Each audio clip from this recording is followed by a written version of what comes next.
Welcome to Amazon Academy. I am Vipul Mehta.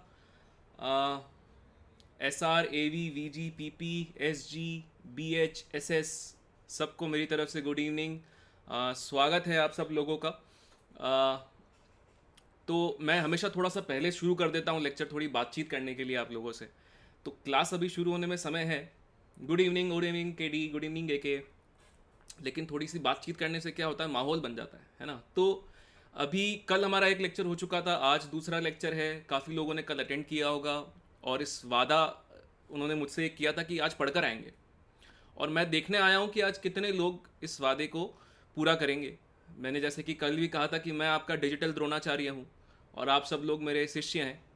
तो ये जो आपने मुझसे वचन दिया था एक, उसको पूरा करेंगे। हाय TL English SI, I asked all of you who attended the lecture yesterday to come prepared for this lecture today. Okay, so I am saying that I hope that all of you have come prepared for the lecture today. Okay, this whole course will be finished in a period of 6 to 7 weeks, 6 weeks uh, to be precise, and the idea is it's kind of redemption for all of you. So we are going to cover comprehensively for JEE Mains. तो JEE Mains के लिए हम पूरा revision करेंगे। और ये जब पूरा रिवीजन करेंगे तो आप लोगों को मेरे साथ साथ चलना है, या फिजिक्स केमिस्ट्री मैथ्स तीनों में जो टीचर्स हैं उनके साथ साथ चलना है। ठीक है। तो hello hello hi J, how are you? PP, yes sir. Good evening VG. So, obviously, there are few ground rules like any other uh, anything in the life or any classroom will have some ground rules, है ना। यहाँ पे भी कुछ नियम होंगे, कुछ शर्तें होंगी जिसका हम आपसी तौर पे एक सम्मान करेंगे। We will respect the conditions. Okay S J. So I'll just walk you through a couple of things which I think will be pretty important. Okay. So आज हम पढ़ने वाले हैं atomic structure, classification of elements, periodicity in properties, ये सब पढ़ने वाले हैं। मैं Vipul Mehta, BTech IIT Bombay, all India rank 1731। Hi Sarvesh. अगर आपके पास फिजिकल केमिस्ट्री है वाइली पब्लिकेशन की, तो the author is yours truly. बहुत सारे बच्चों को पढ़ाया है, बहुत सारे बच्चे सफल हुए हैं। मैं चाहता हूँ आप सब लोग भी इन सफल बच्चों की सूची में ऐड हो जाएं। I want all of you to be more successful and I hope that you will make best use of this opportunity which is given to you by Amazon Academy. Okay, few ground rules, okay, before we start. So lecture is not yet started, I'm just setting the few ground rules right now. These are the best live class practices. Okay, first, join the class on time and make sure that you see the complete lecture. Yo. And ये मैं इसलिए बोल रहा हूँ क्योंकि आप बीच में से गायब हो जाएंगे तो क्या होगा, आप कई बार एक फ्लो होता है, टीचर सारे टॉपिक्स कवर करता है, नमस्ते आर एस, तो बीच में से गायब मत हो जाइएगा, सारी क्लासेस अटेंड करिएगा। Punctuality has a lot of value. In case you miss a lecture due to any circumstance, there are recordings available, so you can see the lecture or the class which was missed because of that. Revise previous class topics before coming to the class. Yo ST. Okay.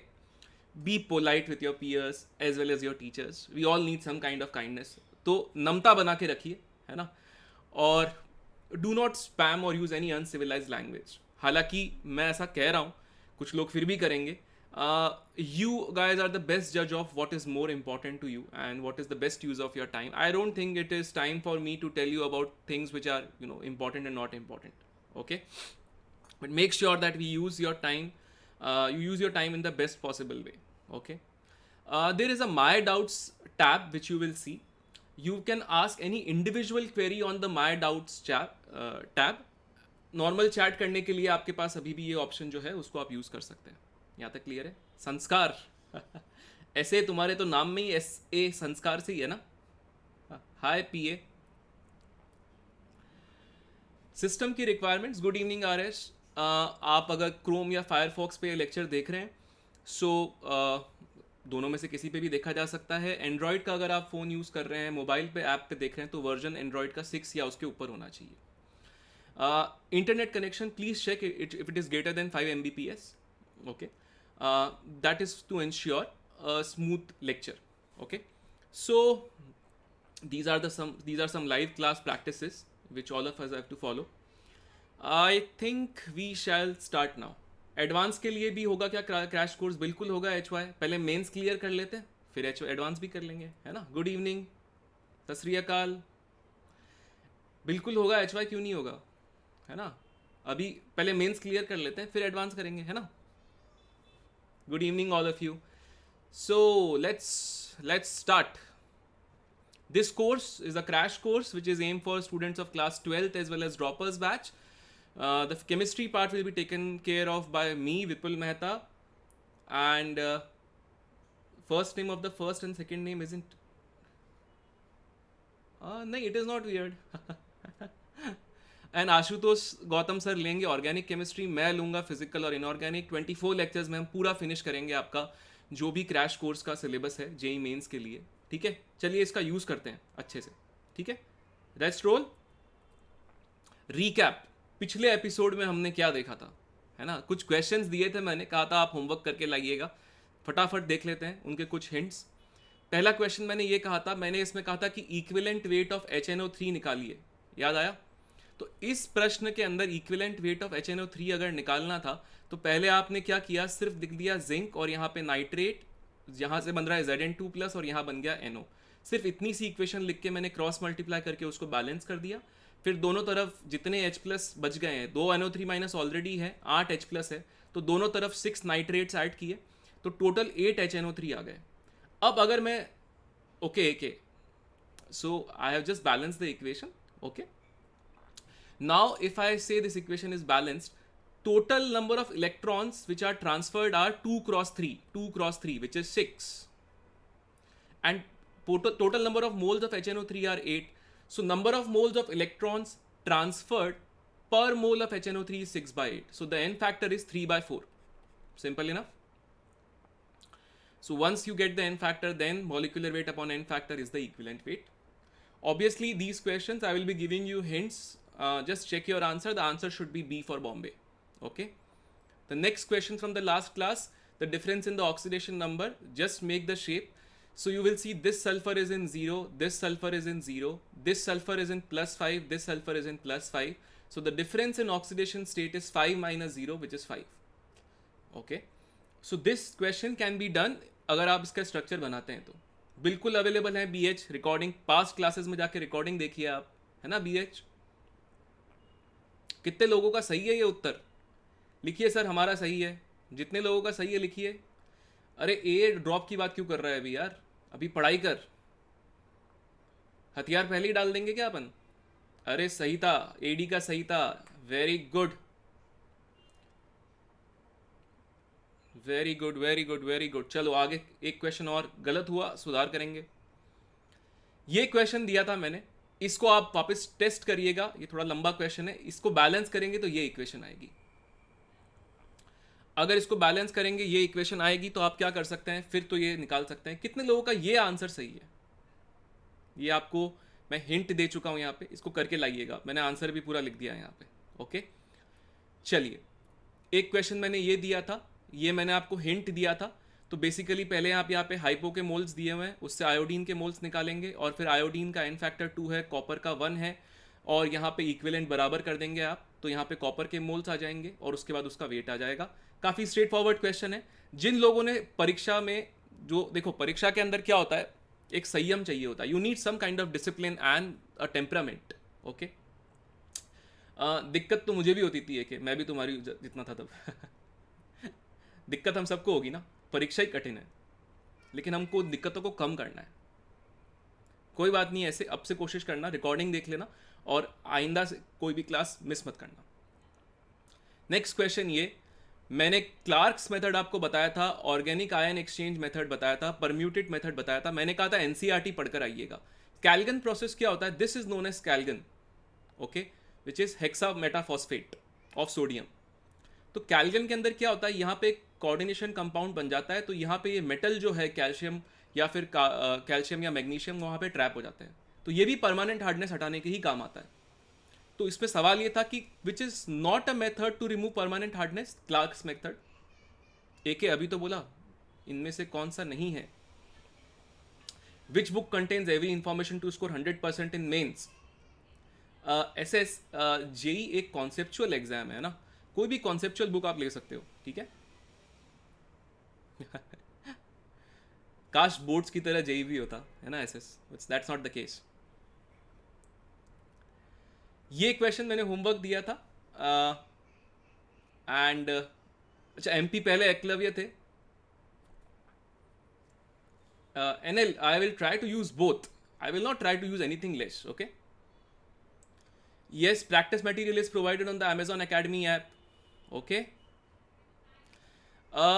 This question, just check your answer. NCERT is required, yes. AK NCERT की ज़रूरत पड़ेगी, बिल्कुल करेंगे कि okay. तो ये पिछली class में DPP निकालिए, सब लोग DPP करके लाए होंगे। अब DPP के अंदर सॉल्यूशंस भी दिए हुए हैं, तो Amazon Academy ऐप के ऊपर एक ट्राई करो, फिर से मिल जाएगी DPP। Amazon Academy ऐप के ऊपर क्वेश्चन नंबर 3 के अंदर एक आंसर दिया हुआ है, और उस क्वेश्चन का जो आंसर है वो ये नहीं है। तो पहला सवाल ये है कि क्या वो आंसर गलत है? वो आंसर गलत नहीं है, बट उस आंसर में एक अजम्पशन है। वो अजम्पशन क्या है कि गर्म करने पे भी पानी 100 ग्राम, इसका वेट अगर x ग्राम है तो गर्म करने पे भी x ग्राम ही रहेगा। That is a wrong assumption, और that is the assumption which is inbuilt. So काफी लोगों का उसमें आंसर आ गया होगा, लेकिन सही आंसर ये है। कितने लोगों ने ये आंसर निकाला है मैं जानना चाहता हूं। मैंने ये ट्रिक क्वेश्चन इसलिए दिया था क्योंकि काफी लोग गलती करके वो आंसर निकाल देते हैं, और काफी लोग ये मान लेते हैं कि हाँ उनका आंसर सही, क्योंकि किताबों में भी वही दिया हुआ होता है।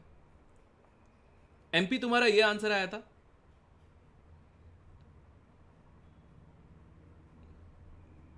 एमपी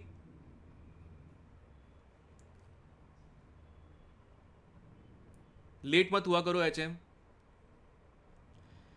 नहीं आया था ना ये क्वेश्चन। अब घर जाके आप इस टेस्ट करना। ये देखो मैंने स्माइली बनाया हुआ है, स्माइली को ध्यान रखना।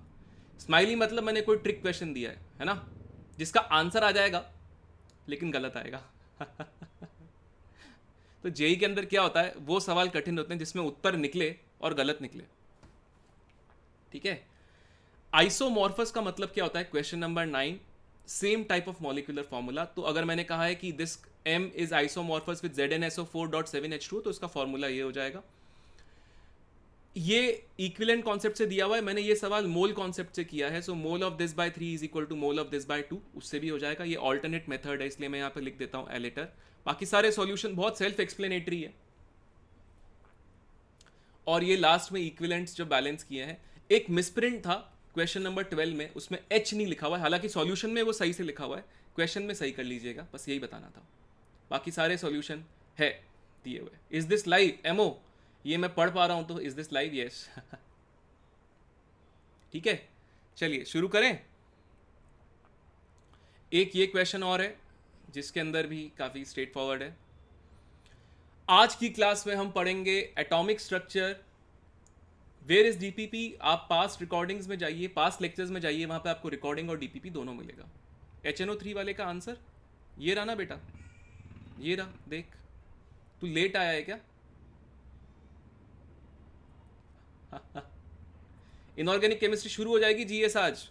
हाँ, सारे पाप धुलने के लिए तैयार हैं? पाप धोते हैं सारे, है ना? काफी लोग छोड़ देते हैं inorganic chemistry.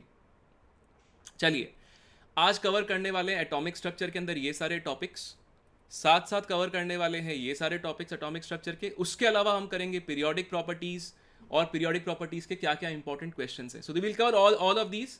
Make sure you pay special attention to chapters which are inorganic because they are very knowledge centric, very knowledge based, people leave them। तो आपने अभी शुरू नहीं किया है तो अभी कोशिश करना। डीपीपी का सॉल्यूशन, अरे एक हिंदी भी बोल दूंगा यार, ऐसे क्या टेंशन ले रहा है। I will speak in both the languages, make sure you have some kind of patience. धीरज रखिए, मैं दोनों भाषाओं में वार्तालाप करूंगा आप लोगों से, ठीक है। कैसे होगा? अभी देखो आरपी, हमारी ट्रेन शुरू होने वाली है, और ये हमारी ट्रेन शुरू होती है। एटॉमिक स्ट्रक्चर पहले पढ़ते हैं। रदरफोर्ड साहब का मॉडल क्या था? रदरफोर्ड साहब का मॉडल ये था, रदरफोर्ड साहब ने एक गोल्ड फॉइल एक्सपेरिमेंट किया। He did a gold foil experiment, this was the gold foil. And then according to the gold foil experiment हमने क्या क्या देखा? First thing, most of the space is empty in atom, most space is empty, yes, then all mass concentrated at center and center is positively charged. ये पढ़ा था.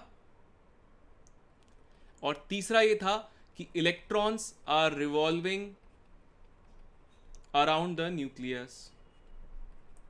जो centre है, सारा मास कॉन्सेंट्रेटेड है, उसको हमने बोला न्यूक्लियस. तो discovery of nucleus effectively Rutherford साहब ने करी थी.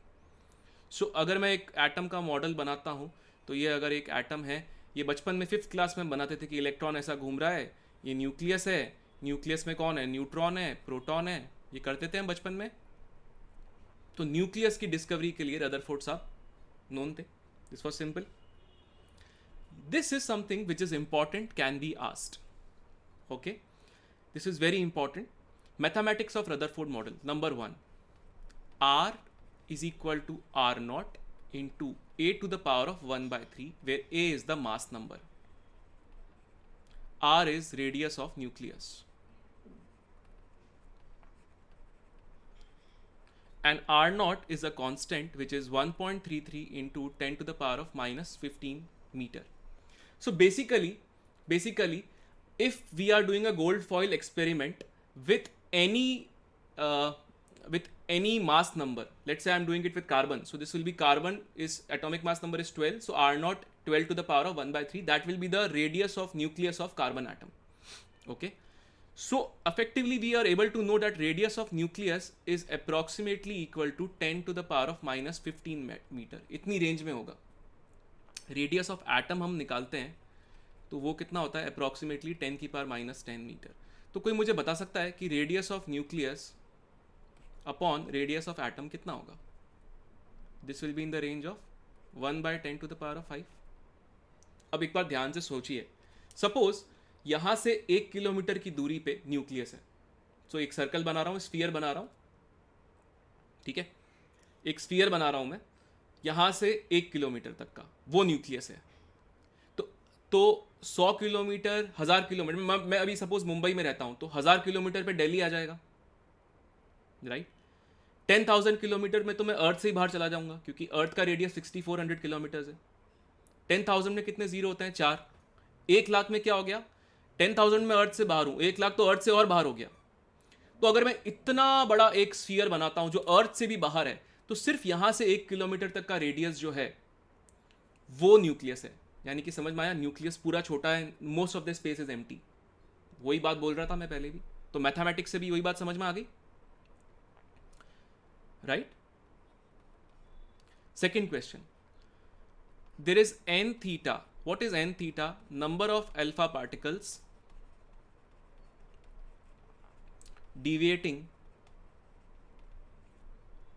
number of alpha particles which are deviating by theta degree. So for example there is a alpha particle जो यहाँ पे जा रहा है, यहाँ पे एक न्यूक्लियस है जिसका एटॉमिक नंबर z है, तो ये अल्फा पार्टिकल डिविएट हो जाएगा एंगल थीटा से. तो suppose are you an IITian?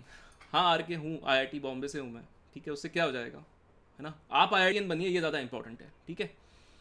सो अगर मैं कहता हूँ कि n theta is equal to 10, या मैं कहता हूँ मान लीजिए n40 इज इक्वल टू 10, इसका मतलब है n40 इज इक्वल टू 10 का क्या मतलब है? There are 10 alpha particles which are deviating by an angle of 40 degree.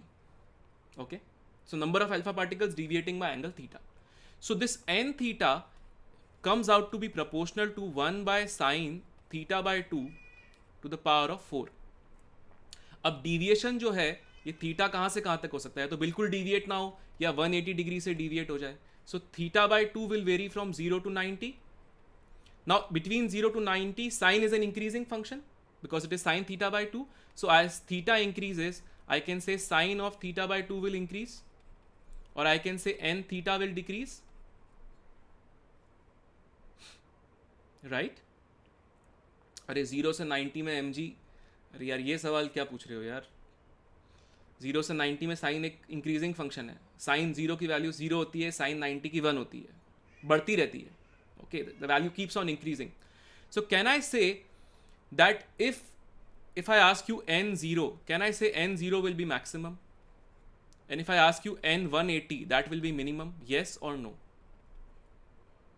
Yes or no? n0 is maximum, n80 is minimum. Can you tell me what does it mean? n0 का मतलब है number of alpha particles deviating by 0 degree is maximum. इसको English में बोलता हूं most of the alpha particles pass without any deviation. आया समझ में? तो जो हम इंग्लिश में बोलते हैं उसके लिए मैथ्स ये है. सिमिलरली n180 मिनिमम है.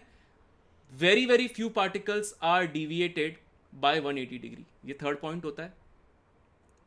n0 इसका मतलब most of alpha particles are passing without any deviation. Right? यहां तक क्लियर है सबको? चलिए. Types of spectra. There are two types of spectra. Okay, one is continuous spectra, one is non continuous spectra. Continuous spectra तो हम सब ने बचपन में पढ़ा होगा यार. नटराज की स्केल आती थी, आजकल आती है क्या? कांच की स्केल आती है एक वाइट कलर की. हाँ, वो स्कूल में करते थे हम लोग यार. हाँ, वो कांच की स्केल से हम ऐसे रिफ्लेक्शन करते थे, सारे इंद्रधनुष दिखता था. We used to see the rainbow, remember? So basically if there is a continuous spectrum, there is a prism, this is a prism, okay, and there is a photographic plate. So what will happen is you will get all the wavelengths from V to R, VIBGYOR, है ना? what increment of marks अगर ईमानदारी से पढ़ोगे तो बहुत सारे आ सकते हैं यार. what, मेरा एक सवाल है, तुम मेहनत कितनी कर सकते हो? शिद्दत से मेहनत करोगे तो बहुत सारा इंक्रीमेंट होगा दोस्त, है ना? गलतियां वो मत करो जो पहले करी थी. ठीक है? So all wavelengths are covered. This is the continuous spectrum. So let's say there is a number line from 0 to n and let's say all the points of this number line are covered, then this is a continuous spectrum. Non continuous spectrum क्या होता है? Non continuous spectrum दो type के होते हैं, absorption spectrum and emission spectrum. So emission spectrum में let's say there is an atom which emits wavelengths. This is a prism and this is a photographic plate. Okay, so let's say I get some patches here, 1 2 3. This is for wavelength lambda 1, lambda 2, lambda 3. So I am not getting all values on this number line. I am only getting the values like lambda 1, lambda 2, lambda 3. So number line pe if I am only getting limited number of values, then I can say that this is a discontinuous spectrum. So these are the wavelengths which are emitted by atom. Absorption spectrum, what will happen? Let's say there are wavelength lambda 1, lambda 2, lambda 3 and lambda 4 which are passed through an atom. So atom will absorb some wavelengths. This is a prism. And on the photographic plate, let's say I see different colors, like let's say I only see lambda 2 and lambda 4. So can you tell me which of the wavelengths are absorbed by the atoms? Which of the wavelengths are absorbed? If lambda 2, lambda 4 are seen, then which of these are absorbed? Lambda 1 and lambda 3? Right? 1 and 3, 1 and 3. Yes. ठीक है, चलिए आगे बढ़ें. ये थोड़ा सा मैं fast जा रहा हूँ क्योंकि ये ऑब्वियसली बहुत ही एलिमेंट्री चीज़ है. ठीक है, बोर साहब का मॉडल में पॉस्टुलेट्स क्या होते हैं वो बहुत इंपॉर्टेंट है. पहला postulate, first postulate is, we will come to question, RK be prepared. Atom consist of the nuclear part which consists of nucleons. It consists of the extra nuclear part which consists of electrons. Second, mvr is equal to n into h by 2 pi which is quantization of angular momentum. मैं फटाफट बता रहा हूँ, ये सब कर चुके हैं. आज घर जाके रिवाइज करोगे फटाफट इसे और साथ साथ फिर प्रैक्टिस करोगे अमेजॉन एकेडमी ऐप से. ठीक है. Then the force balance, so F K into Q1 into Q2 by R square is equal to mv square by R. सब लोगों ने किया ये? Are you writer of physical chemistry? Wiley? Yes. Fourth, there are a lot of energy levels such that En is 0 and the energy levels are such that they keep on increasing. So En greater than E4, greater than E3, greater than E2, greater than E1. Now if this is assigned to you as 0, there are infinite energy levels. This means that all these energy levels are negative. Negative energy का मतलब क्या होता है दोस्तों? बिल्कुल करेंगे Schrodinger equation, बिल्कुल करेंगे. नेगेटिव एनर्जी का मतलब क्या है कि इलेक्ट्रॉन इज बाउंड, यानी कि इलेक्ट्रॉन जो है वो न्यूक्लियस से बंधा हुआ है, राइट? सो ये उसके बाद अगर मैं कहता हूं कि एक एनर्जी लेवल है ऐसा En+1 और ये है En, अगर ऊपर से नीचे एक लाइन आ रही है, यानी कि अगर एक ट्रांजिशन हो रहा है इलेक्ट्रॉन का ऊपर से नीचे, तो energy delta E is energy emitted. तो एक फोटोन एमिट होगा, उसकी वेवलेंथ क्या आएगी? hc/λ emit. अगर वो ऊपर जाएगा तो क्या होगा? एनर्जी एब्जॉर्ब होनी पड़ेगी, उसकी वेवलेंथ क्या आएगी? hc/λ absorbed. अगर ये डेल्टा E आपको EV में दिया हुआ है तो आप इसको लिख सकते थे 12420/λ इन एंगस्ट्रॉम और 12420/λ इन नैनोमीटर, राइट? सब लोग ध्यान से यहाँ पे book is good in this मैं ही हूं यार author. I can speak in English also, okay. एक और important thing, this whole thing is valid for single electron systems only, okay. Derivation of V, R and E. So three formulas which you must remember: V is equal to 2.18 into 10 to the power of 6 meter per second into Z by N. Secondly, V is independent of mass. V is independent of mass. Independent of mass of electron. The second is R is equal to 0.529 angstrom into N square by Z. R is proportional to 1 by mass of electron. Third, energy is minus 13.6 eV into Z square by N square. Energy proportional to mass of electron. Which 0.3? This one? This one?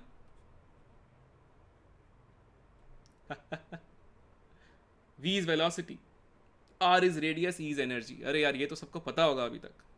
हाँ, ये वाला point बताऊं. ये electron है, ये nucleus है, तो electron के ऊपर एक अट्रैक्टिव फोर्स लगेगी अगर ये न्यूक्लियस है. सो this will be Z into E, this will be electron E. What is attractive force? K Q1 Q2 by R square by Coulomb's law. And what is the centripetal acceleration? V square by R.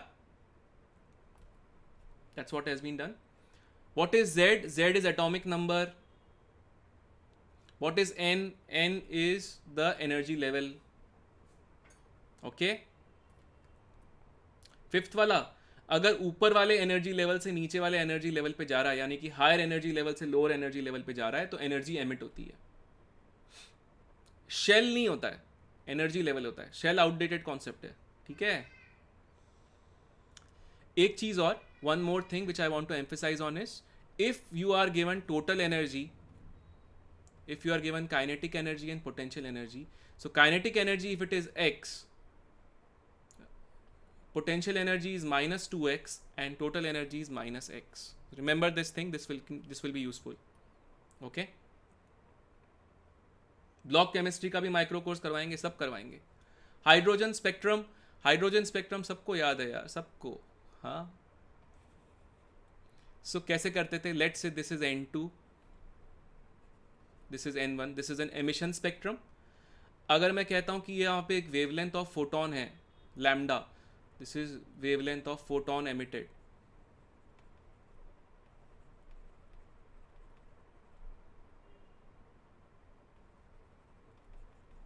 So I can say there is something which is known as Rydberg's formula.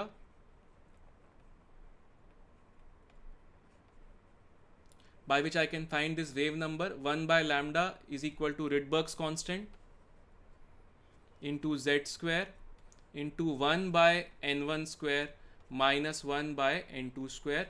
What is N1? If n1 is 1, then we have Lyman series. You will get all the rays in UV zone. If I get n1 as 2, then it is known as Balmer series. I will get everything in visible.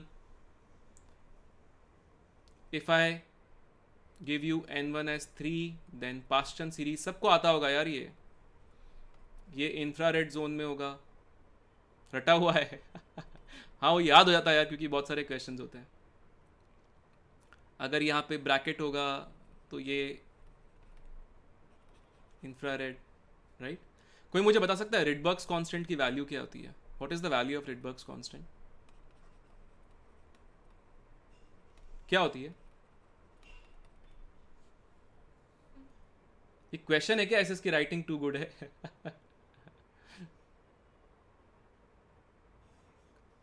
1.09 into 10 की power 109678 centimetre -1. ठीक है, वो दिया हुआ होगा तो याद नहीं करना है. ठीक है, ऐसे ही पूछ लिया मैंने. ठीक है, डी ब्रोगली साहब की इक्वेशन. तो डी ब्रोगली साहब की जो इक्वेशन है, आशुतोष सर एक्सपर्ट नहीं है, धुरंधर है ऑर्गेनिक केमिस्ट्री की, सारे पाप धुल जाएंगे भाई, प्लीज अटेंड करना है ना. डी ब्रोगली इक्वेशन क्या होती है? Dual nature. डुअल नेचर से हम क्या निकालते हैं? Wavelength is equal to h by p, where p is the momentum, और h बाय mv. अगर आपको if you are given kinetic energy, then you can say lambda is h upon, you can write it as under root of 2m into kinetic energy. If you are given potential difference V, and you are given a charged particle is accelerated, charged particle Q is accelerated from rest, तो उस case में क्या हो जाएगा? Lambda is h upon under root of 2m q into v हो जाएगा यहाँ पे. Okay, easy peasy. तो बहुत बार कर चुके हैं यार अब बचपन से. एक ध्यान रखिए बात यहाँ पे, ये इंपॉर्टेंट है. This is very important, all of you please pay attention. If you are given, if you are asked the wavelength of photon is a packet of energy. Okay, photon is a packet of energy, it is not a particle. So in that case you will use lambda is equal to 1242 upon delta E, and this will be nanometer, this delta V will be in EV. But if you are given, or if you are asked wavelength of electron, it shows dual nature, so you have to use lambda is equal to h by mv. Do not use lambda is equal to hc by delta E, वो मत करना. अरे mu, तुमने बिल्कुल revise नहीं किया मेरे दोस्त. hc की वैल्यू आती है 1242. ठीक है, रिवाइज करो मेरे भाई. Once more, if you are asked the wavelength of photon is a packet of energy, you have to use Planck's equation. If you are asked the wavelength of an electron shows dual nature, so you have to use de Broglie equation. Okay, 42 ले लो, 12400 ले लो, एक ही बात है, कोई खास फर्क नहीं पड़ेगा. Okay, Heisenberg uncertainty principle, delta x into delta v is greater than equal to h upon 4 pi m. This is uncertainty in position.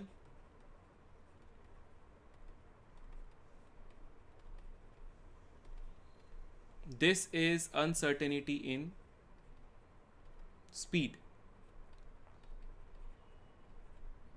Okay, so ये काफ़ी सिंपल है अगेन. सर ये प्लीज शो इंपॉर्टेंट फॉर्मूले again. ये लो यार, ये तो वैसे भी पूरे इसके, अरे इसका पूरा पीडीएफ आ जाएगा एसएन. ठीक है, इसका पीडीएफ आ जाएगा मेरे दोस्त. ठीक है, घबराने की क्या बात है. मैं इसलिए फटाफट करवा रहा हूँ ताकि हम क्वेश्चंस कर सकें, है ना. फिर मज़ा आएगा बहुत. क्वेश्चंस के टाइम में देखो बहुत मज़ा आने वाला है ना. फोटो इलेक्ट्रिक इफेक्ट यार, अगर एक फोटोन है, ये एक सरफेस है मेटल का, इसमें इलेक्ट्रॉन्स होते हैं. So let's say this is the energy of photon. So this energy of photon is given to you as h nu. This is energy of photon. this will be equal to work function phi. This is work function of metal,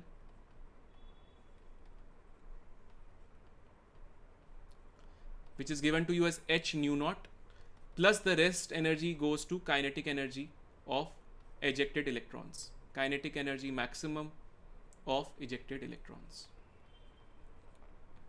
So photo electrons are ejected. एक बात बताओ, अगर electron eject होंगे तो क्या होगा?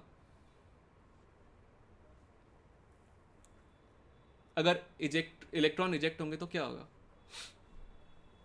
Flow of electron से क्या आता है? OP.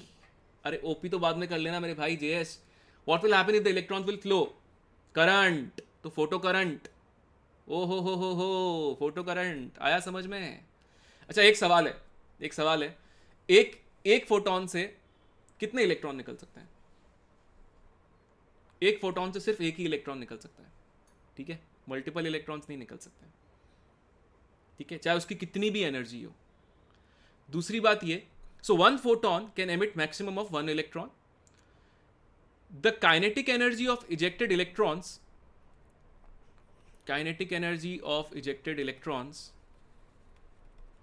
will vary from 0 to Ke max. So जरूरी नहीं है कि सारे इलेक्ट्रॉन्स Ke max से ही निकलेंगे. उसके पास ऑप्शन होता है ये कि suppose Ke max 2 electron volt है, तो सारे इलेक्ट्रॉन्स का ऑप्शन होगा कि वो 0 से 2 इलेक्ट्रॉन वोल्ट तक कोई भी एनर्जी लेके बाहर निकल सकते हैं. वो उसकी इच्छा के ऊपर है. ठीक है, ये बात ध्यान रखना. अभी मैं क्वेश्चन पूछूंगा इस पे. हाँ, सब पूछा जाएगा, ध्यान से. ठीक है, wave mechanical model, quantum mechanical model. तो वेव मैकेनिकल मॉडल बताता क्या है हमें? ठीक है, quantum mechanical model, please repeat. Which one? This one. Zero वाले कौन से होंगे? पूरी के पूरी एनर्जी अगर हीट में चली गई तो ये गर्म हो गया मेटल, तो Ks. What will happen? The energy is lost. Wave mechanical model basically explains that there is a probability of finding electron. So if I say electron is a wave, then there is a probability. So now I will work to find the probability density.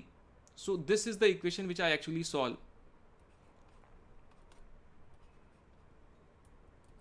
Del square psi is equal to E minus V into psi into 8 pi square. Let's say it's a constant. I'm writing it as a constant. Okay. My question to you is, ये psi काट सकते हैं क्या? ये cancel कर दें? मैं ignore नहीं कर रहा हूँ यार किसी को भी, ऐसा नहीं है. My question to you is, can we cancel psi and psi? No, it's a operator. So this is a Laplace operator. So this is the Schrodinger wave equation which you will get. Once you solve the equation, you will get the roots of the equation. The roots of the equation are known as quantum numbers. Now these quantum numbers will be n, l, m. The fourth quantum number is something which we have denoted later. It is not from Schrodinger's wave equation. Okay. Now psi is known as the wave function. अच्छा एक बात बताओ सब लोग, अगर एक sphere है ये, तो एक पॉइंट का कोऑर्डिनेट कैसे बता सकते हो? एक तो तरीका है कि इस पॉइंट का कोऑर्डिनेट आप बता सकते हो कार्टेशियन तरीके से, f x y z, right. mu, इस पॉइंट का कोऑर्डिनेट अगर एक स्फीयर में मैं बोल रहा हूं तो x, y, z के टर्म्स में बता सकते हैं. bs, can you tell the coordinate of a point in x, y, z? Also, can you tell the coordinate of this in terms of r, theta, phi, which is parametric form, yeah, circular polar coordinates? So what I will do is I will express psi as a function of radial part and angular part. The radial and angular part are independent of each other. Okay. Okay. So mu, the radial and the angular part are independent of each other. Question पूछ लेंगे ना अभी. आ रहा है, पूछो क्या question है. ठीक है. So now understand one thing. If radial and angular part are given to you, okay, let's say radial part is r, let's say theta comma phi is Sai का ग्राफ समझाऊंगा मैं, 1 मिनट रुक जाओ, सब समझाऊंगा मैं, है ना. तो ये एक साई की जो वैल्यू है, ये वैल्यू पॉजिटिव नेगेटिव दोनों ही आ सकती हैं. Tell me, we want to find, एक इलेक्ट्रॉन एक क्लाउड बन चुका है अब, एक मान लो मैंने इस पूरे रूम में स्प्रे कर दिया है. Okay, I have a spray, the spray is blue colour. Okay, and I have spread the blue colour in the room. So sometimes the density of blue will be very high, sometimes it will be zero, sometimes it will be very light, sometimes it can be between. If the electron is that blue color cloud, then if I don't see blue color, then the probability of electron is 0. If I see very dense blue color, probability is nearly 1. If I see something between, then I can say probability is between 0 and 1. ठीक है? So एक बात बताओ मुझे, probability 0 से 1 के बीच में हो सकती है, नेगेटिव तो हो नहीं सकती है, तो इसका कोई फिजिकल सिग्निफिकेंस नहीं होता है. It will have no physical significance because probability can not be negative. But if I say psi square is always positive, so this will have physical significance. Okay, now what is the physical significance of psi square? Let's say there is a volume, a very small volume dv. Probability of finding electron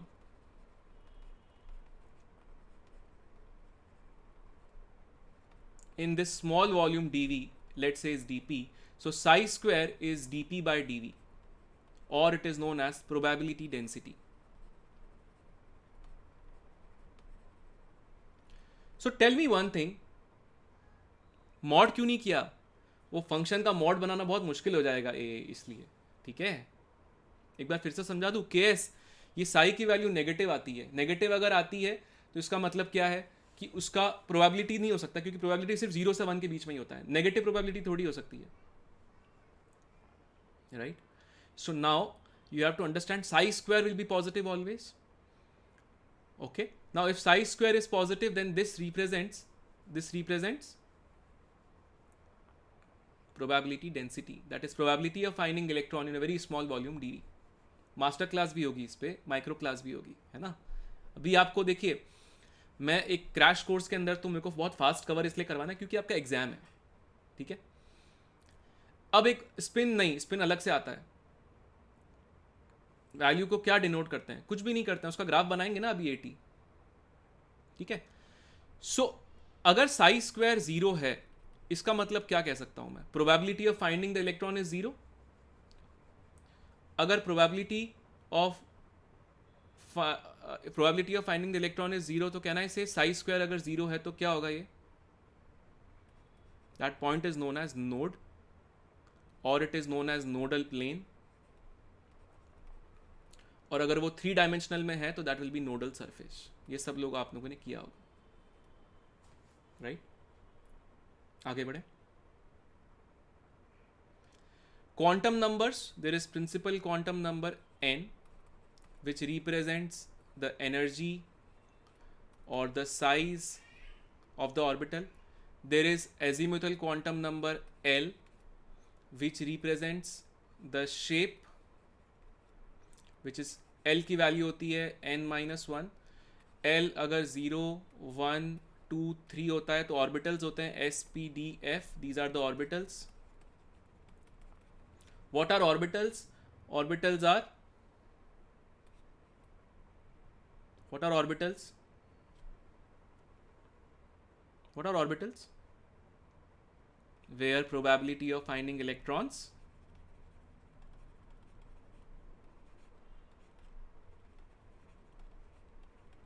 is greater than equal to 95%. Okay. Similarly, there is a magnetic quantum number m the value of magnet, so this shows orientation in space, or the shape. Orientation in space means m goes from minus L to plus L. Okay, so I will tell you the shapes of orbitals, then you will understand what is meant by orientation. Okay, the last is spin quantum number. These are two quantum mechanical classical analogs, that the electron can go around its axis or revolve around its axis in a clockwise or anti-clockwise direction. You can assign the spin as half here, so here the spin will be minus half, or if you assign spin here as minus half, then this will be plus half.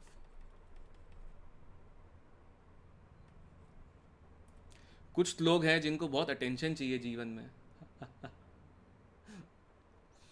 अब उनको attention नहीं दे सकता, क्योंकि मेरा काम उनको attention नहीं देना है, मेरा काम यहाँ पे बच्चों को पढ़ाना है. ठीक है मेरे दोस्त, ठीक है.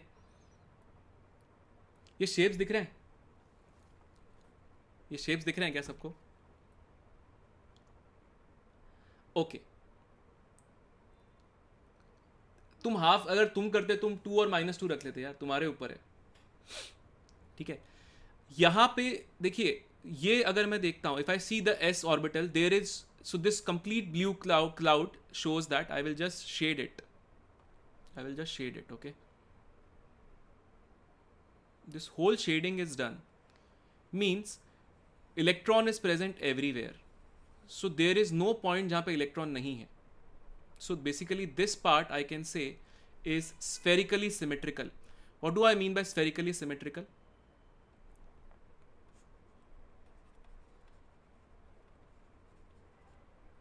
There is no node present. Probability of finding electron is very, very high. Okay. If I take px, I will see the electron. Can you see this? Can you see this shape? Can you see this? ये वाला, ये दिख रहा है सबको? So the electron is only present here. So if I ask you where electron is not present, can I say electron is not present along this plane? देखो यहाँ पे इलेक्ट्रॉन है ही नहीं, काट दो बीच में से. So this, if it is px, I can say yz is where the electron is not present. So yz is the nodal plane. Similarly यहाँ पे क्या होगा? If it is py, can I say cut it like this? You will not get any electron along this red plane. So if it is py, I can say it is xz nodal plane. If it is px, if it is pz, then I can say this is the nodal plane. So I can say then if it is pz, then you will have xy nodal plane. Simple. Now if I drop dxy, these are the lobes where you will find the electrons. Okay, I'll tell you about all the kind of nodes, don't worry. So can I say that along this there will be no node, there will be a nodal plane, along this also there will be a nodal plane. So if it is xy, I can say xz and yz are nodal planes.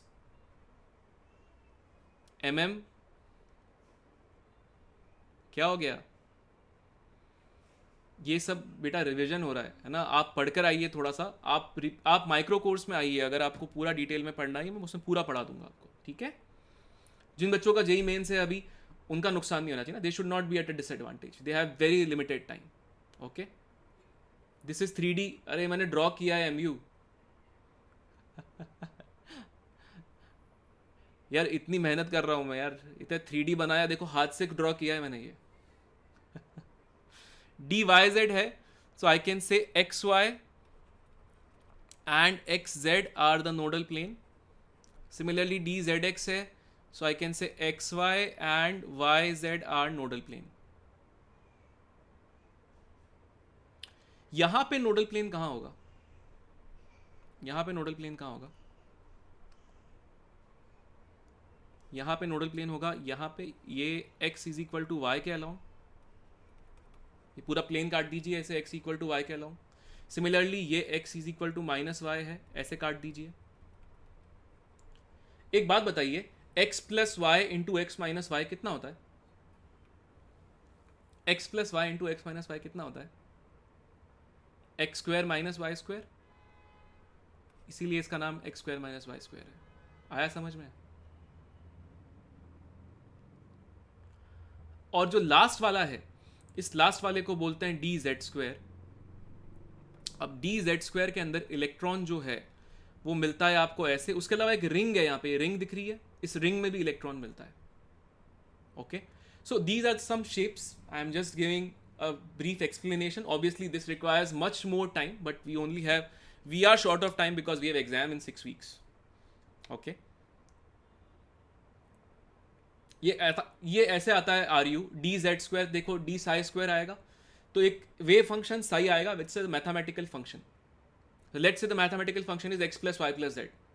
Okay, so can you do psi square? Psi square will be x plus y plus z square, right? Now I enter this on the computer and I write a code. I write the code such that if psi square is not equal to 0, then I should get a yellow color. If psi square is equal to 0, I should get blank. This will be automatically plotted because of that. Okay? तो ये mathematical operator को solve करने से ये आ रही है equation. ये curve अपन graph generate करते हैं, वो ग्राफ जनरेट हो रहे हैं, मैंने अपने मन से नहीं बनाया है। Okay, electronic configuration, Pauli's exclusion principle, no two electrons can have the same set of all 4 quantum numbers. Aufbau's principle, electrons are filled in increasing order of energy level, right? तो ये कैसे होता है? ये कैसे होता है? 1s 2s 2p 3s 3p 3d 4s 4p 4d 4f 5s 5p 5d 5f 6s 6p 6d 7s 7p। ये सब ने किया होगा ना? तो इलेक्ट्रॉन सबसे पहले कहाँ जाएगा? 1s में, फिर 2s में, then it will go to 2p, then 3s, then 3p, then 4s। इस तरीके से चलता रहेगा ये, राइट? सब कर लेंगे ये। Hertz rule, pairing of electrons will happen only after each orbital of same energy is singly occupied. ये सब बचपन में कर चुके हैं अपन, है ना?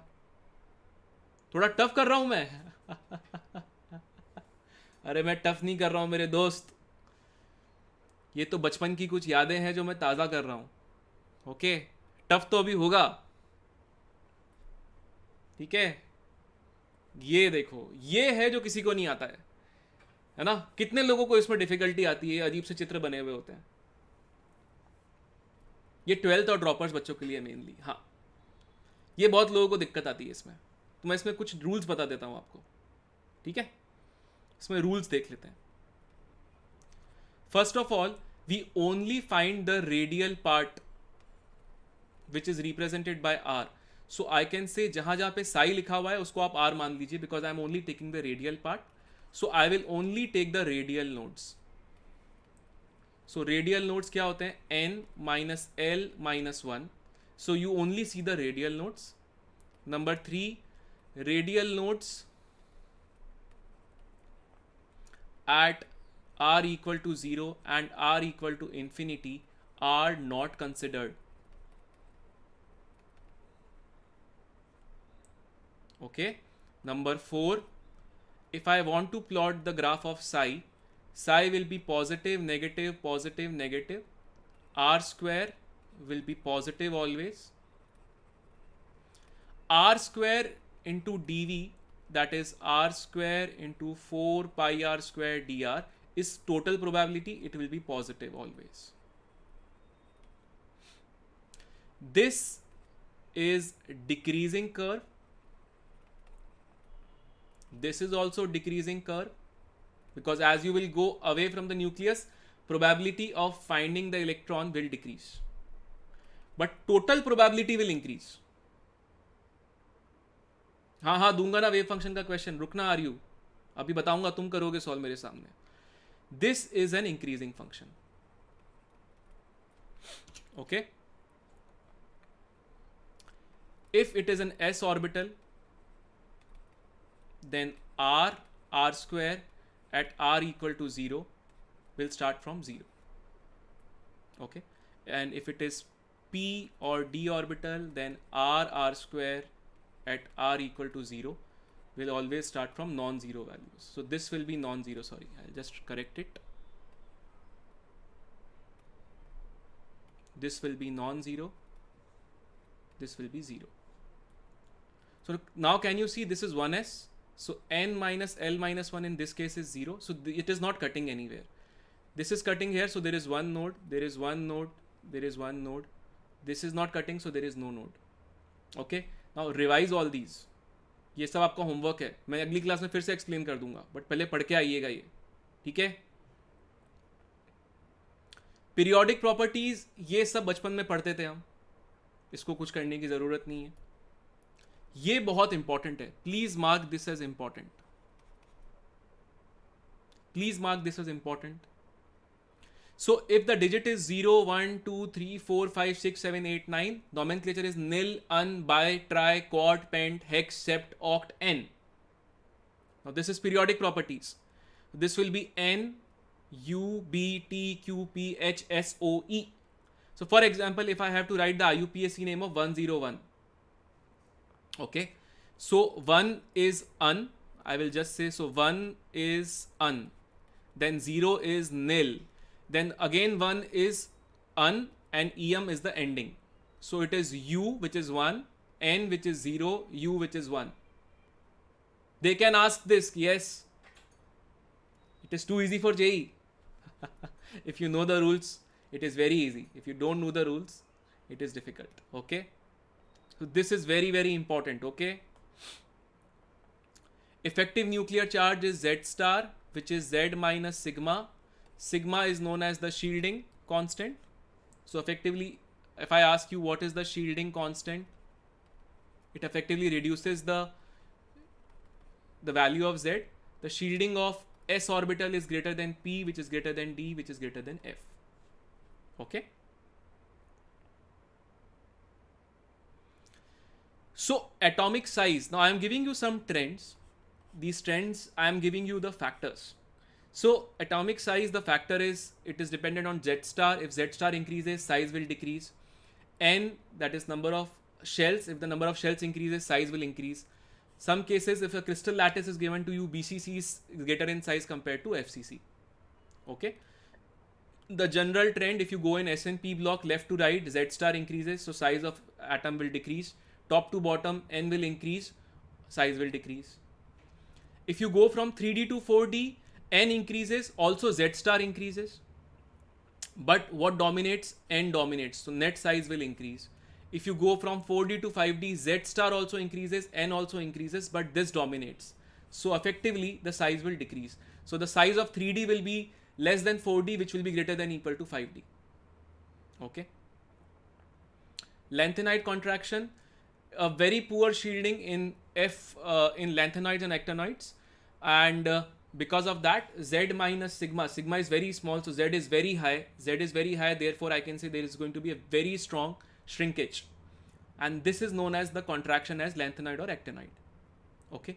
मेरा एक क्वेश्चन है, lanthanide contraction actinide contraction में ज़्यादा बड़ा कौन सा होगा? Which will be greater?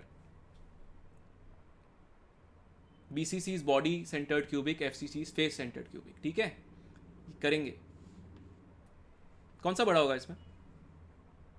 Actinoid, क्योंकि ये और ज्यादा पुअर शील्डिंग है 5F की, okay. Ionization energy, these are the factors. If Z star increases, ionization energy increases. Z star is effective nuclear charge. If N increases, ionization energy decreases. Penetration power of electron increases, then I can say that ionization energy is going to increase. Similarly, if you have an extra stable configuration, then ionization energy is going to increase. S to P, if you are going from left to right, ionization energy is going to increase. Top to bottom, IE is going to decrease.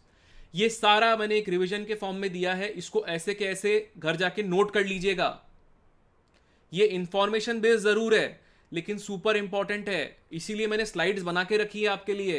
वादा करिए कि आज घर जाके पढ़ेंगे इसको please.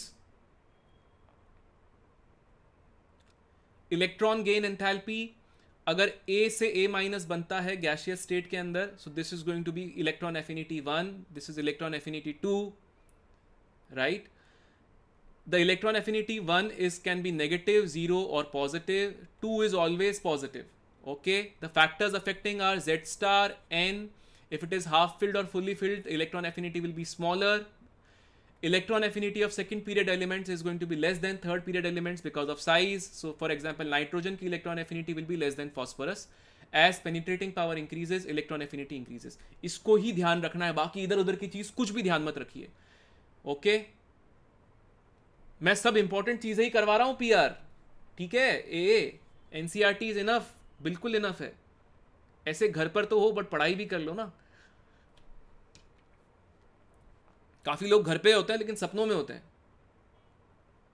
Exceptions वगैरह जो मैं अभी क्वेश्चंस दूंगा उतना ही ध्यान रखो, एनबी ज्यादा फालतू की चीजें मत याद रखो, ठीक है? फैक्टर्स ये ध्यान रखने हैं, जेड स्टार बढ़ेगा तो इलेक्ट्रोनेगेटिविटी बढ़ेगी, एन बढ़ेगा तो इलेक्ट्रोनेगेटिविटी घटेगी। ऑक्सीडेशन स्टेट अगर बढ़ेगा तो इलेक्ट्रोनेगेटिविटी बढ़ती है, एस कैरेक्टर बढ़ता है, ऑर्गेनिक में भी पढ़ा होगा आपने, तो इलेक्ट्रोनेगेटिविटी बढ़ती है। ये कुछ फॉर्मूले हैं जो आप केमिकल बॉन्डिंग में भी पढ़ेंगे। पॉलिंग स्केल के हिसाब से this is the electronegativity difference, XA minus XB, it is given to you as EAB minus EAA minus EBB का under root. This whole under root thing is known as delta. So EAB, EAA, EBB are in kilo calorie per mole. EAB is the AB bond dissociation energy. अरे depression में मत तो दोस्त, पढ़ाई कर अभी। EAA मतलब बॉन्ड AA को तोड़ने के लिए कितनी एनर्जी चाहिए, EBB मतलब BB को बॉन्ड तोड़ने के लिए कितनी एनर्जी चाहिए। मुलिकन मेथड से ये इलेक्ट्रोनेगेटिविटी निकाली जा सकती है। It is an average of ionization energy and electron affinity. Suppose this is given to you in Pauling scale, the electronegativity, and this is given to you in Mulliken scale. You can actually find a way to connect both of them. Okay, similarly there is another method which is known as Aldrich-Roshow method, in which you can find if covalent radius of an atom A is given to you, then you can find the electronegativity. Okay, my teaching is enough. My teaching से ज़्यादा आपका effort है, घर जाके revise करना इसको। मैंने इसीलिए इतने सुंदर बॉक्स में बना के दिया है। ये PDF ध्यान रखनी है सब लोगों को, ठीक है? ये कुछ चीज़ें, अगर इलेक्ट्रोनेगेटिविटी बढ़ रही है तो नॉन मेटालिक नेचर बढ़ेगा। एक हैनी स्मिथ इक्वेशन होती है परसेंटेज आयोनिक कैरेक्टर निकालने के लिए। तो अगर आपको इलेक्ट्रोनेगेटिविटी डिफरेंस दिया हुआ है, एडवांस के लिए भी कोर्स करेंगे ना दोस्त, AV PDF भी मिल जाएगा इसका। LA Z star is effective nuclear charge, Z minus sigma. हाँ आएंगे ना, अभी देखो। XA माइनस XB बढ़ेगा तो परसेंटेज आयोनिक कैरेक्टर बढ़ता है। अगर XA माइनस XB की वैल्यू 2.1 है तो आयोनिक कैरेक्टर और कोवेलेंट कैरेक्टर बराबर है। अगर ये वैल्यू 2.1 से बड़ी है so it's an ionic bond, if this value is less than 2.1 it is a covalent bond. Okay, there is also a way to find bond length. So for example if you are given two atoms जिनका radius RA RB है and let's say they are forming a bond and the distance between the bond length is DAB. So DAB is given by RA plus RB minus 0.09 into electronegativity difference. So bond length is proportional to 1 by electronegativity difference. Okay, I don't think ये कोई पूछेगा but मैंने लिखा दिया है। Shoemaker and Stephenson's equation. Lattice energy is given to you as KQ2, KQ1 Q2 upon R positive into R negative. Q1 Q2 are charges of cation and anion. Okay. अगर Q बढ़ेगा तो lattice energy बढ़ेगी, अगर ये बढ़ेगा तो lattice energy कम होगी। Simple है ये। हाइड्रेशन एनर्जी, अगर मैं कहता हूं कि चार्ज ऑफ आयन बढ़ रहा है तो हाइड्रेशन एनर्जी बढ़ेगी। अगर मैं कहता हूं कि साइज ऑफ आयन बढ़ रही है तो हाइड्रेशन एनर्जी कम हो जाएगी। Okay, now one more thing which you need to put in the effort is if the size of ion in aqueous ion, अगर मैं कहता हूं अगर वो हाइड्रेशन एनर्जी ज्यादा है तो size of ion in aqueous medium will increase. Okay, so I will just explain. Let's say this is A plus, this is in gaseous state. तो एक्वस स्टेट में क्या होगा, ये एक्वस स्टेट में क्या होगा, it will be surrounded by water molecules. Let's say there are two water molecules, just to give you an example. So if I ask you what is the size of A aqueous, this is A aqueous. This is A plus aqueous. So as hydration increases, I can say that the number of water molecule increases or the size will increase. Similarly, solubility will increase. अच्छा, ये जितना बड़ा होगा उतनी mobility कम होगी, जितनी mobility कम होगी उतनी कंडक्टिविटी कम होगी. तो ये दोनों भी ध्यान रखेंगे. Right? Now I have given you a complete brief revision. Okay. Now I will start with the questions. Okay. आप पास्ट लेक्चर्स में जाइएगा, उसमें आपको दिख जाएगा ए. Okay, you will get the PDF there as well as the recording. Okay, let's start. Yes, I will take the DPP's doubts tomorrow. मैंने शुरू में ही ले लिए थे यार AP. चलिए, first question. All set, more than one correct. Your time starts now. किसी को इंडिविजुअल क्वेश्चन से PW ask in my doubt section.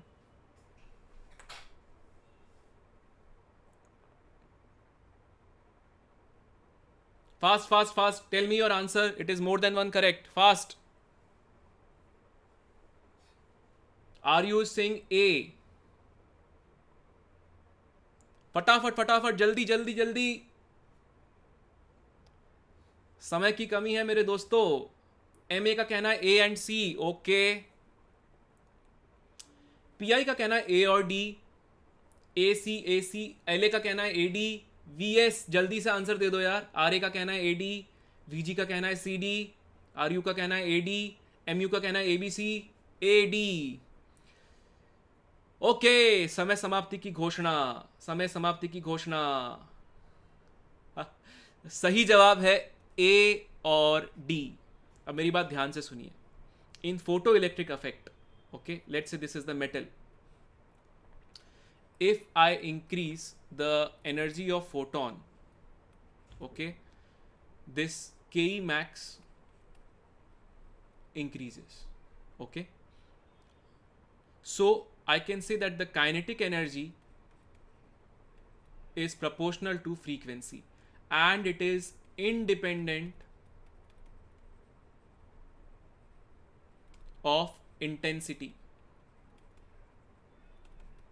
Okay, intensity का मतलब क्या होता है? Number of photo electrons per unit area, per unit time.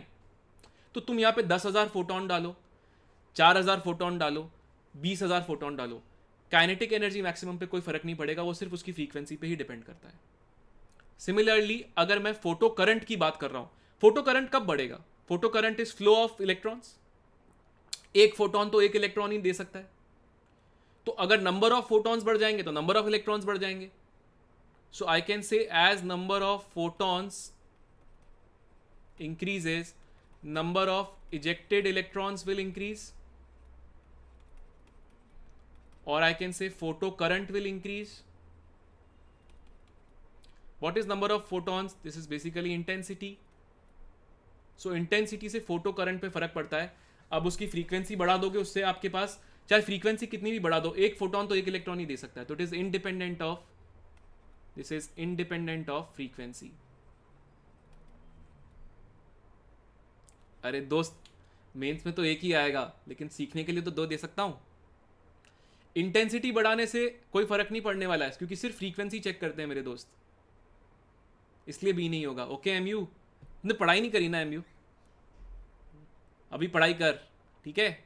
अगला प्रश्न, सब रेडी है? पेन पेपर रेडी है सबके पास? चलो तो जल्दी जल्दी जल्दी जल्दी. चलिए अगला प्रश्न. समय शुरू होता है अब. ध्यान से, 1 मिनट का समय है. 1 मिनट, घड़ी शुरू हो चुकी है. 1 मिनट का समय है भाई, घड़ी शुरू हो चुकी है.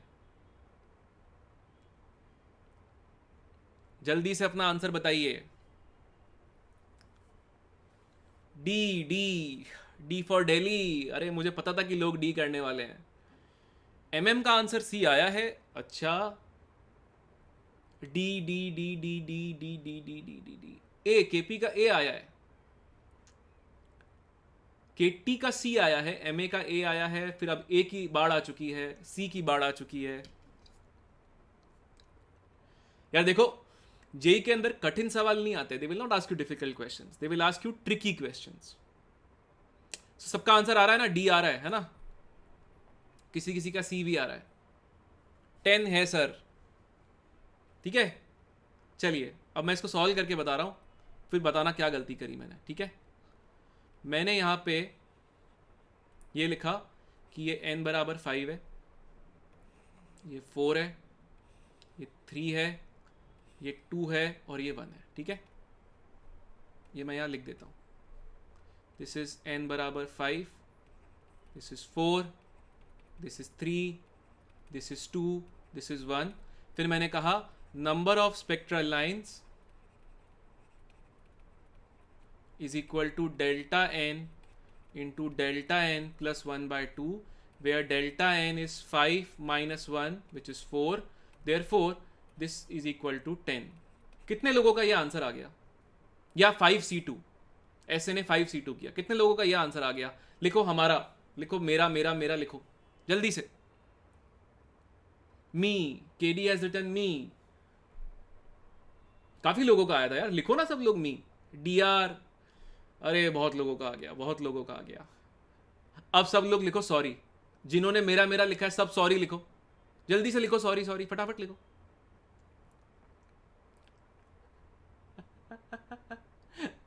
अरे सॉरी तो लिखो, याद रहेगी ना गलती।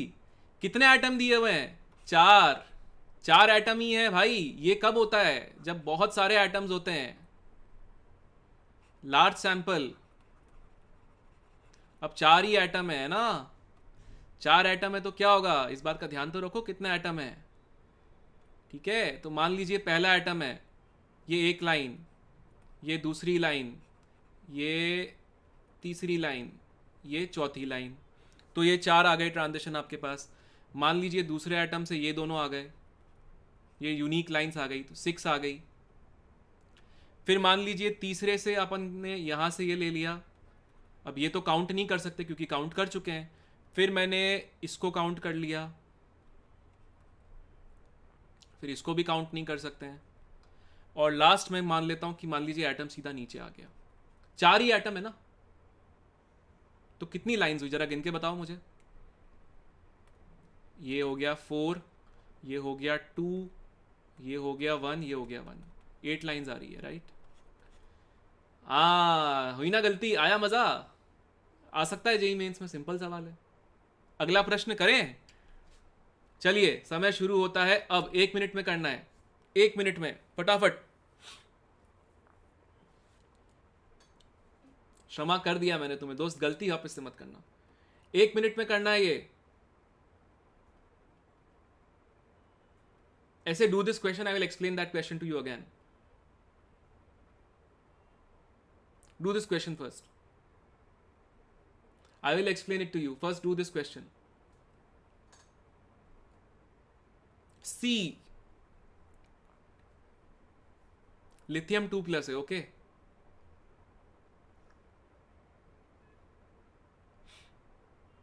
(3p) option D, okay? B, A।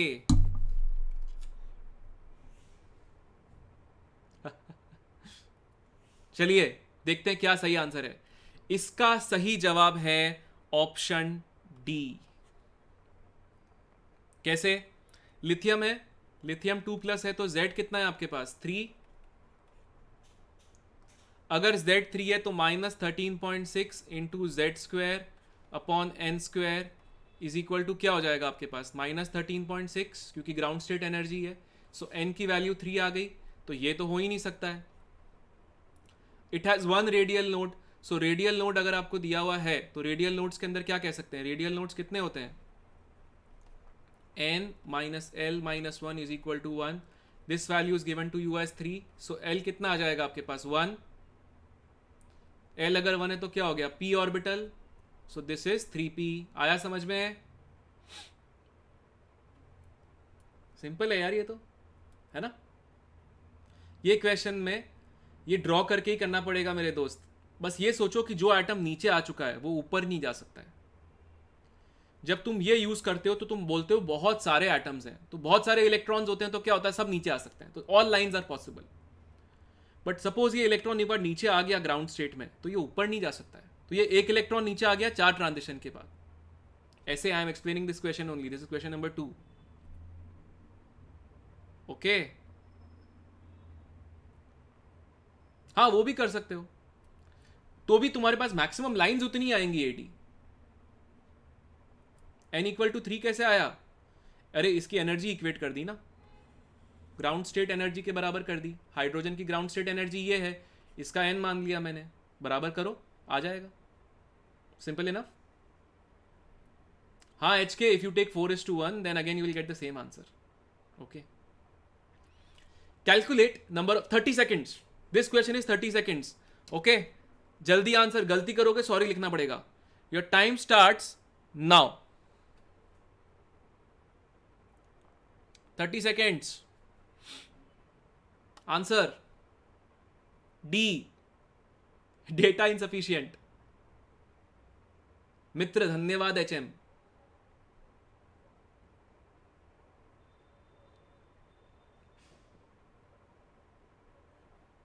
B,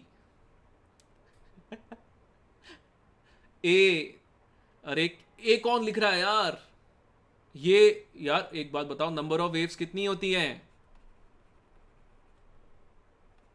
principal quantum number, principal quantum number कितना है? खत्म, खत्म दोस्त, खत्म। जिनका सी उत्तर नहीं है सॉरी लिखो, ये गिफ्ट है, गिफ्ट नहीं छोड़ सकते हम। किसी भी परीक्षा में गिफ्ट छोड़ना पाप है, सॉरी लिखो। हाँ करेक्ट है तो बहुत बहुत बधाई, गलत है तो सॉरी लिखो, माफी दे दी, माफी। चलो अगला प्रश्न, भरपाई करते हैं इस सवाल की। यह है क्वेश्चन, इस क्वेश्चन को करने के लिए 2 मिनट है। Your time starts now. Single correct है, आंसर दीजिए। अभी मैंने बताया था इसके बारे में, अभी मैंने बताया था इसके बारे में, अभी होना चाहिए सबसे ये। अरे वाह, are you, good job 80, good job, very good, very very good. बाकी लोग, जो क्लास में ध्यान से सुनेगा उससे ये आंसर आएगा, इसलिए क्लास में ध्यान से सुनना चाहिए। यार ये तो सी की बाढ़ आ गई है, ये क्या हो रहा है? बी, SS का कहना है बी। देखो कितने भी फोटॉन्स हो, energy is equal to work function plus K max होगा। This energy of 1 photon is 10, so K max कितना आ गया? 8 इलेक्ट्रॉन वोल्ट। अभी मैंने क्या बताया था, जो इलेक्ट्रॉन्स इजेक्ट हो रहे हैं उनके पास ऑप्शन होता है कि वो 0 से 8 इलेक्ट्रॉन वोल्ट यानी कि मैक्स तक कुछ भी ले सकते हैं। खटैक आ गया 1 मिनट में आंसर। अब आया समझ में नोट्स अच्छे से क्यों पढ़ने चाहिए? आया समझ में दोस्त? अरे जी यार, अब तो सही कर ले मेरे भाई। ठीक है, अगला प्रश्न, अगला प्रश्न, तैयार हैं सब लोग? ये है अगला प्रश्न। 2 चित्र बनाए हैं मैंने, इसके लिए मैं तुम्हें 2 मिनट देता हूं, चलो करो। एक 1 है जो येलो से है मार्क्ड, और जो पर्पल से है वो 2 है। तो आपको मुझे बताना है कि 1 क्या रिप्रेजेंट कर रहा है और 2 क्या रिप्रेजेंट कर रहा है।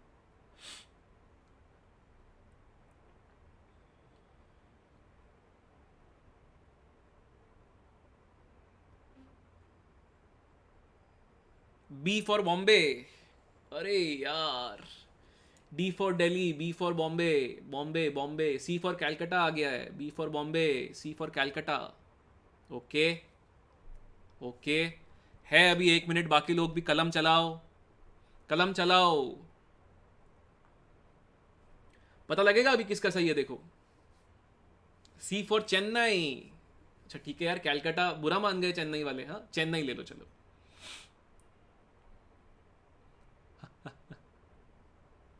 IIT Bombay, B for Bombay answer दे रहे हैं लोग।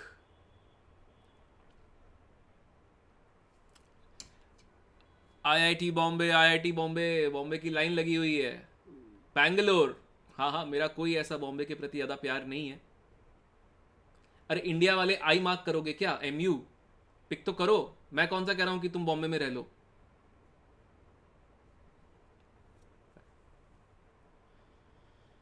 चलिए, सही जवाब पता लगेगा अभी। पहले ये बताइए यहाँ पे कितने नोड्स हैं? 2 नोड्स हैं। येलो वाले ग्राफ को देखिए। अगर मैं सपोज कहता 4p है, तो 4p में रेडियल नोड्स कितने होते? n minus L minus 1 is radial nodes. तो कितना होता? 4 माइनस 1 माइनस 1 2। 4p हो सकता है। सिमिलरली 5d में अगर कहता रेडियल नोड्स कितने हैं, तो कितना होता? 5 माइनस 2 माइनस 1 2। क्योंकि पर्पल वाले में मैं मार्क करता हूँ रेड से, ये पर्पल वाले में भी 2 ही नोड्स हैं, तो 4p और 5d है। अब आगे वाला कौन सा है? तो क्या होता है, ये ग्राफ में आप जो ये पीक देख रहे हैं, इसको बोलते हैं आर मैक्स। इसको बोलते हैं R max. This is R max 1, this is R max 2। Okay, as n increases, R max increases. So I can say R max of 5d will be greater than R max of 4p. इसीलिए answer क्या हो जाएगा? Purple वाला हो जाएगा 5 वाला। आया समझ में? हाँ, मेरी ड्राइंग पे मत जा MU यार, मैं खुद ड्रॉ करता हूँ। हाँ, ड्राइंग थोड़ी अपनी कच्ची है। मैंने कहा ना, काइंडनेस चाहिए मुझे थोड़ी सी, है ना? काइंडनेस दे दो यार। हाँ, ड्राइंग अच्छी नहीं है, क्या करूँ मैं? ठीक है, अगला प्रश्न करें। मज़ा आ रहा है, मज़ा आ रहा है, मज़ा आ रहा है। चलो अगला प्रश्न। अब तो याद आ गया ना एडी। चलो अगला प्रश्न। समय शुरू होता है अब। Wavelength of electron present in n is equal to 3 of hydrogen atom. अरे आर मैक्स डिस्टेंस है मेरे भाई, पीक नहीं, SN। ये वाली डिस्टेंस है आर मैक्स। ओ हो SN। इसका आंसर बताइए। बर्लिन। ओ बाप रे, बर्लिन ही आ गया, सीधा बर्लिन। चलो देखते हैं।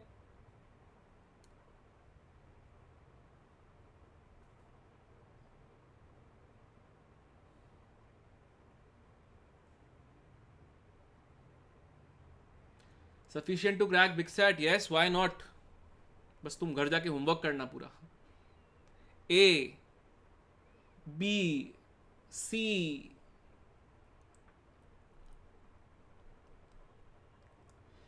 चलिए, का सही जवाब है, सही जवाब बता दूं? बता दूं सही जवाब? सही जवाब है C फॉर कैलकाटा। कैसे? लैम्डा निकालना इलेक्ट्रॉन का, तो क्या यूज करेंगे? H/mv। अच्छा, आपको ये पता है कि MVR is equal to N into H/2π। तो MV की वैल्यू क्या आएगी? NH/2πr। तो यहां पे मैं लिख सकता हूं lambda is equal to H/NH into 2πr। ये कैंसिल हो जाएगा। So can I say this is 2π into n, and r is n is equal to 3, so this will be r3. So this will be 2π into 3. This will be 0.529 angstrom into n square by z. Z is 1. This will get cancelled. So this value will come out to be 9.9 angstrom. Simple. अरे मेरे भाई भालू,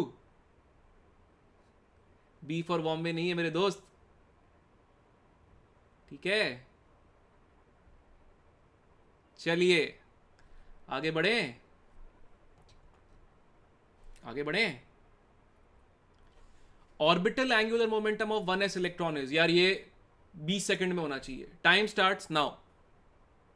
अरे answer भी आ गया, सी। अरे वाह, सी सी सी सी सी सी।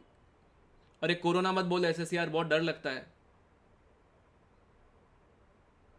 ए ए।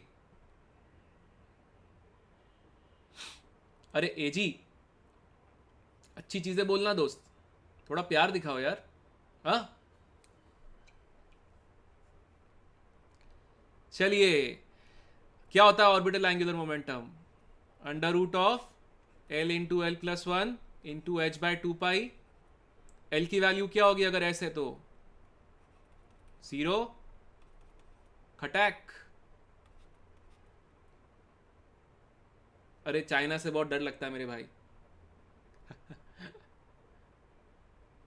India use करते हैं ना, कैलकाटा है। ठीक है, अगला प्रश्न करते हैं, चलिए। ये रहा अगला प्रश्न। हाइपोथेटिकल पार्टिकल है जिसमें प्रोटॉन है और उसका चार्ज माइनस ही है। मास प्रोटॉन का है, चार्ज माइनस ही है और ऑर्बिटिंग अराउंड अ प्रोटॉन है। ठीक है, एक इसको ऑप्शन को मैं थोड़ा सही कर देता हूं, ऑर्बिटिंग अराउंड अ प्रोटॉन। चलो ये कर देता हूं। अब बताओ क्या आंसर है इसका?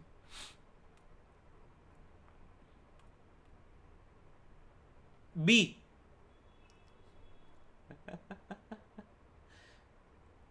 ए ए ये होमवर्क है, सुन लो मेरी बात। ये एक ऑप्शन दे रहा हूं मैं तुम्हें, सुन लो मेरी बात सब लोग। इस होमवर्क में क्या करना है मैं अगली क्लास में डिस्कस करूंगा, है ना। इसमें हिंट दे रहा हूं मैं। रेडियस प्रोपोर्शनल टू मास होता है, बस ये हिंट है।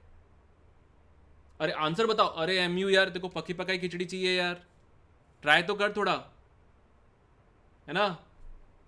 अरे it is not hard. SN क्या ऐसे घबरा रहा है यार, मैं हूं ना। चल आगे बढ़। ये काफी सिंपल है यार, ये भी होमवर्क है। कल करके लाना सब लोग, कल। हाँ, कल फिर से क्लास है। ओ ये बताओ यार, ये बताओ भाई। हाँ एक मिनट, सॉरी, ये सही बात बोली। ये सही बात बोली, ठीक है।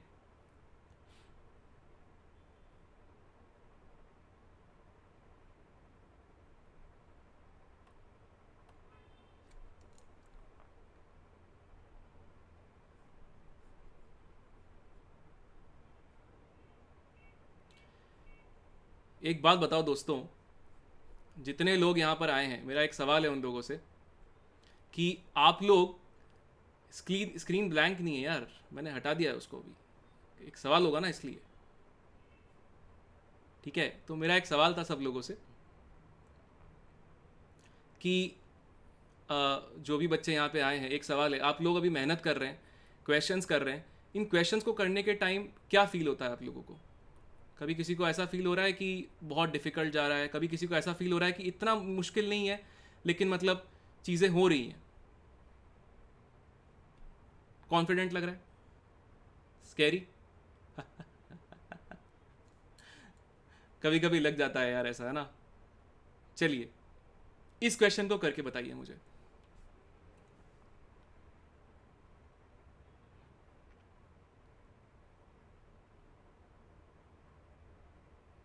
ये मैथ्स का क्वेश्चन है। मैक्सिमम साई चाहिए, तो सुनो ध्यान से। साई की वैल्यू मैक्सिमम चाहिए क्योंकि मोस्ट प्रोबेबल डिस्टेंस चाहिए। अगर साई की वैल्यू मैक्सिमम चाहिए तो ये यहां पे देखो, ये तो कांस्टेंट है, ये भी कांस्टेंट है क्योंकि जेड की वैल्यू फिक्स है। तो ये वाली जो पूरी टर्म है ये मैक्सिमम होनी चाहिए। अच्छा जीरो पे तो ले नहीं सकते हैं अपन साई को, तो साई की वैल्यू क्या होगी पहले? ये तुम्हारे पास ई की वैल्यू -1 होगी, फिर -2 होगी, फिर -3 होगी, ऐसे ही हो सकता है। मैं हिंट दे दिया है, अब ये करके लाना। ये मैं इस पे ऐसा मान कर रहा हूं, मतलब अच्छा क्वेश्चन नहीं है, ठीक है। मैंने हिंट दिया है, सोच के लाना। हाँ? अच्छा सवाल है ये तो सेकंड्स में होना चाहिए भाई। चलो चेक करते हैं आपको आता है कि नहीं आता है। एनसीईआरटी पढ़ी है ना आप लोगों ने? एनसीईआरटी पढ़ी है, चलिए उत्तर बताइए इसका। क्या आंसर है खटैक से? सी। ए का आंसर है, एटी का आंसर है सी।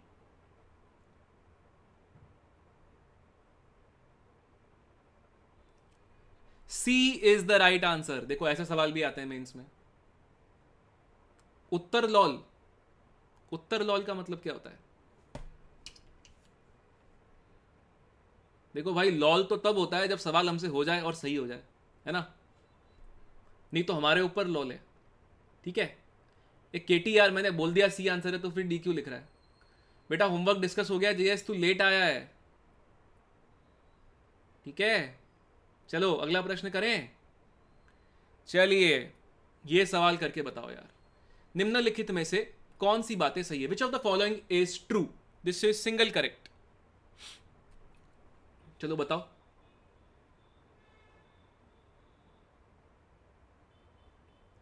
अभी प्रश्न लॉल, अरे भाई एजी तेरा लॉल से कुछ प्यार है क्या तुझे? सी बी बी गलती करेंगे सब लोग, ये बहुत मासूम सा सवाल है, मासूम मतलब बहुत ही easy.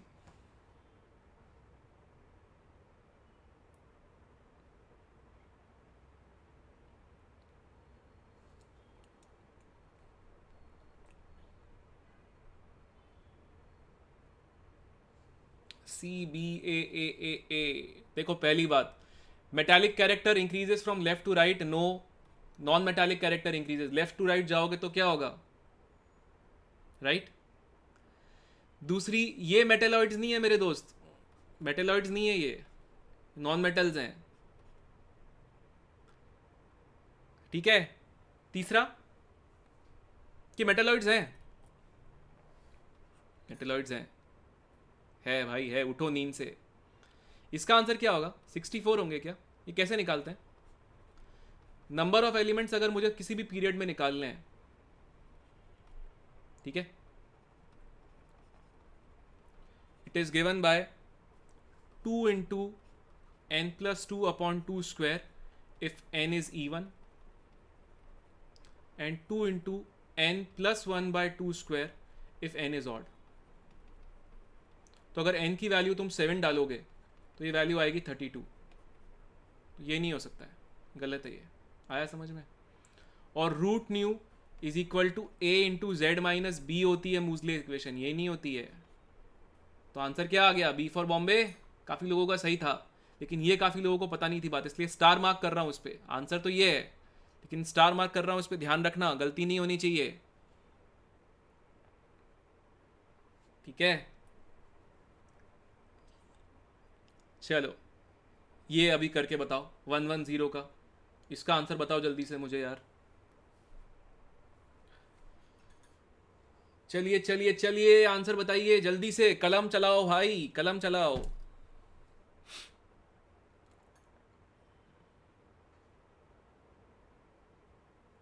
B B B B B D. अरे J S A T C H K, अरे इतने सारे नाम मैं बोल नहीं पा रहा हूँ। जिन लोगों का बी उत्तर है, मुबारक हो भाई, आपका उत्तर बिल्कुल सही है। कैसे? ये है यू, ये है यू, ये है नील। आया समझ में? तो कठिन नहीं है ना मेरे भाई। अब देखो एक बात समझो, अब जो मैं आपको टास्क दिया है, जैसे होमवर्क दिया है कुछ क्वेश्चंस पे, या मैंने आपको सपोज यहाँ पे ये दिया है कि आपको ये फैक्टर्स दिए हैं सारे, इसको प्लीज रिवाइज करके आइएगा। It will come in mains आ चुका है, एमयू प्रीवियस ईयर क्वेश्चंस देख ले, आया है भाई, सब आया है, मैं मजाक थोड़ी कर रहा हूं, सब आया है मेरे दोस्त, ठीक है। अब मेरी बात ध्यान से सुनिए,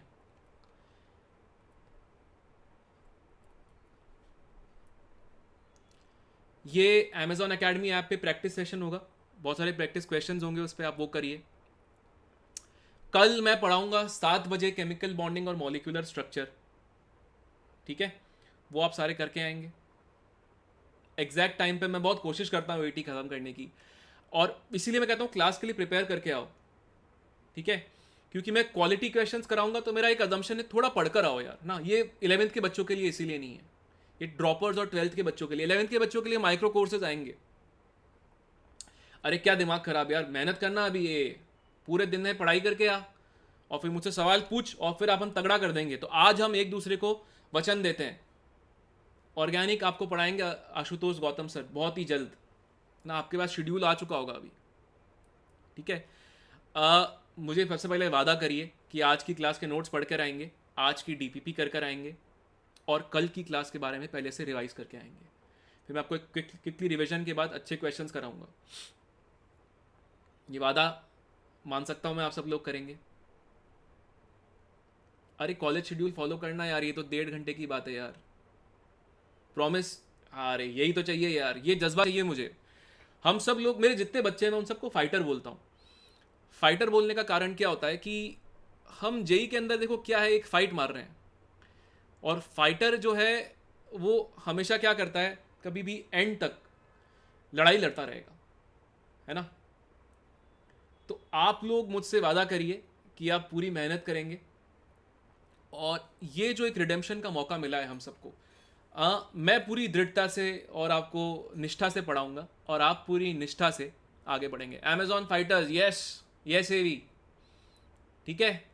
तो जो हमने 11th के अंदर टाइम वेस्ट कर दिया था किसी कारण से, सोते रह गए, पिक्चर देखने चले गए, दोस्त के साथ पार्टी कर ली, क्रिकेट खेलने लग गए, और अब हमें गिल्ट आ रही है इस बात की, उस गिल्ट को हटाने का मौका मिला है। इस मौके को हम भरपूर तरीके से लुभाएंगे, इसका लुफ्त उठाएंगे और इसको रैंक में कन्वर्ट करेंगे, ठीक है। सॉल्यूशन तेरे को प्रैक्टिस सेशन में मिल जाएगा। एनपी देख, तेरे को डीपीपी देखेगा, उसमें लिखा हुआ है सॉल्यूशंस कहाँ दिए हुए हैं, ठीक है। तो आप सब लोग अभी पूरी मेहनत करिए, रोज क्लास को फॉलो करिए। सारे टीचर्स हैं यहाँ पे बहुत ही अच्छा पढ़ाने के लिए, हम सब यहाँ पे प्रतिबद्ध हैं, ठीक है। मैं आपको कल मिलूंगा फिर से शाम को 7 बजे। आप लोग पढ़कर आइएगा और डीपीपी करके आइएगा। ये ओपी वाले बच्चे, केडी धन्यवाद। अब मैं ओपी मतलब समझा, मैंने कल पढ़ा ओपी का मतलब क्या होता है। Can I crack JEE, why not बड़े भाई। एचवी, हाँ बाय भैया बोला इसलिए मैंने बड़े भाई बोला आपको, ठीक है। चलिए मेरे मित्रों, कल मिलेंगे फिर से। तब तक के लिए happy learning and please stay safe all of you. चलिए। For detailed videos, daily practice problems and live chat, visit academy.amazon.in or download the app.